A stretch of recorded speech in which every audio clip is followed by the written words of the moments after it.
Road to Champion.win.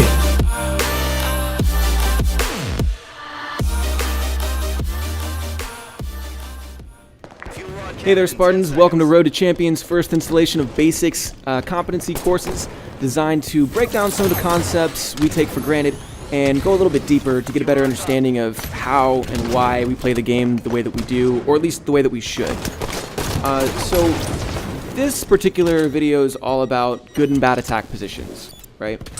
We see players all the time. I'm guilty of it. Everybody's guilty of it, of occasionally taking bad attack positions, but not everybody's aware of why the positions that they took were necessarily bad or how to even define a good one. So at Road to Champion, we define a good attack position as thusly. A good attack position could most aptly be defined as a location in which you are no more than one step or thrust away from cover or an escape route, are not easily attacked from multiple directions, and where the sightline to your enemy is open but easily closed by you. Okay, so first let me start by saying that's a very sophomoric sort of approach to good and bad attack positions. It doesn't stop there, you know. In situations like free-for-all, like the video that's going on right now, you're mostly going to be concerned with your own position and where your enemies are, as well as, you know, where power weapons are spawning, or, you know, things of that nature. And that's how you're going to pick which attack positions you're really going to take. But once you get into team play, there are a lot more variables to consider. For instance, you know, are you doing a Slayer match, or are you doing a like a capture the flag?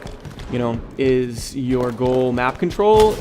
Obviously, when you're in team play, your goal is map control for a lot of different reasons. We'll get over that in a different video. You know, are you available to help out your teammates from this attack position?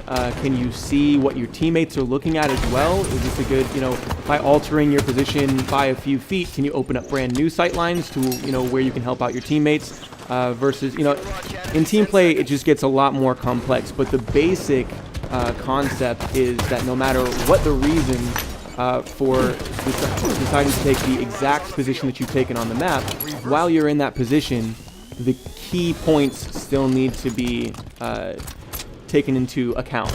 You know, can I close off my sightline? Am I easily accessible to enemies from my sightline that I'm currently in? And can I get away quickly? One thrust or one step is usually the generalized rule, because, you know, once you're one shot, you're one shot, and it only takes, you know, a half a second just to get that shot down range and end you. Another key element to really consider when you're thinking about what attack positions to take, or what attack positions are good positions, is absolutely height advantage. So height advantage is really, really important for a number of reasons. We see all the time players giving up height advantage to enemies for really no reason, because they're chasing kills or things like that. And even though, you know, yeah, if you've got them one shot and you know that you can take them out, yeah, by all means, you know, play your game. But a lot of times people will give that up and die just because they don't understand what height advantage really does for them. So let's talk about some of the things that height advantage really does for you. One of the things height advantage does is to make your hitbox smaller. So the higher your elevation above your opponent, the less of your head is available to them, and the more of their head is available to you. So in Halo, where headshots matter, especially, you know, last shots and things like that, you really want to maximize your enemy's exposure and minimize your own, especially when it comes to the head's hitbox.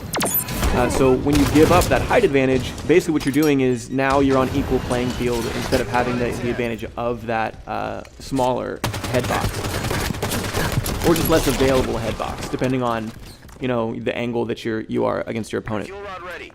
Another thing that it does is, you know, if you're standing on a platform above an enemy, you have the ability to use your platform as, once again, depending on your elevation, as a source of cover.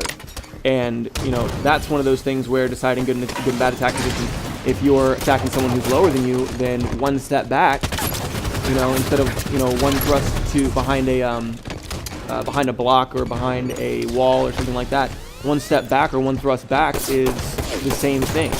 You know, so you now, not instead of just having a lateral way of escaping, now you have a linear way of escaping as well, where you can back up quickly and use that as cover.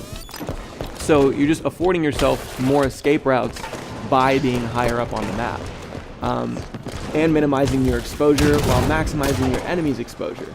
So it's just always a good idea to keep height advantage in mind when when choosing which attack positions you're going to take in order to either help yourself out or help out your team. So another thing to consider is, guys, just don't stand in choke points. Okay, just don't stand in choke points. What I mean by a choke point is like a high traffic area where you can be shot from multiple angles. And that seems like it would be an obvious statement, but we see players all the time where they want to go where the action is. And so they say, people come through this way, I'm going to go stand here and I'm going to kill them when they come through. And it's usually a bad idea because, especially if you're in a team situation, because basically what's going to happen is you're going to have multiple people come through. You're going to see one at first, you're going to start shooting at him, then he's going to go behind cover and his boyfriend's going to pop out and shoot you in the face. Alright, so when you're choosing those attack positions, once again, you want height advantage where you can visually see these choke points that you know are coming up. That's where the action is. Where all the other players are standing around getting shot in the face, that's a choke point, typically speaking. Unless you're playing on a really high level and you've got just everybody's in really good attack positions, and then it just depends on, who's got the better control, among several other things. But when you're choosing those attack positions, make sure that this is not a high volume area where a lot of people are dying. If a lot of people are dying where you're standing, it's probably a bad place to stand. Okay, so we've gone over how to identify your own sort of attack positions, how to identify choke points, how to make sure that you're in the right place for yourself. But in team play, it's not that simple. So the difference is astronomical. When you're playing as a team, I kind of want to go over the team mentality with you guys, because I think that it's so lacking in Halo with a lot of players and with a lot of people that are out there playing online and trying to get better. They run down kills and they think about who they're going to kill next, instead of thinking about how they can keep themselves and their teammates alive. So the team mentality, when you're playing Slayer, right? Slayer is about killing. It really isn't. Slayer is about which team can keep their teammates alive the most.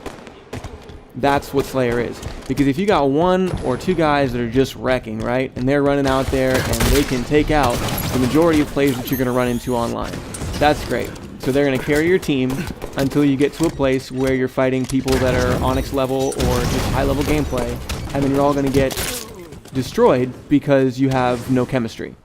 And what I mean by chemistry is not only thinking about how your team runs, like map control and sample strategies and things like that, which we'll talk about in a different video. What I'm talking about specifically is covering your buddy's back.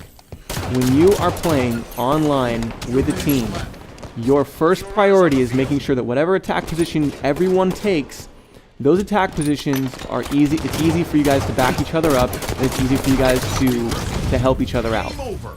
Okay? Think team, think your teammates, stop thinking about yourselves, and start thinking about how to help your team. Alright, I hope you guys enjoyed this. See you next time. Champion.win.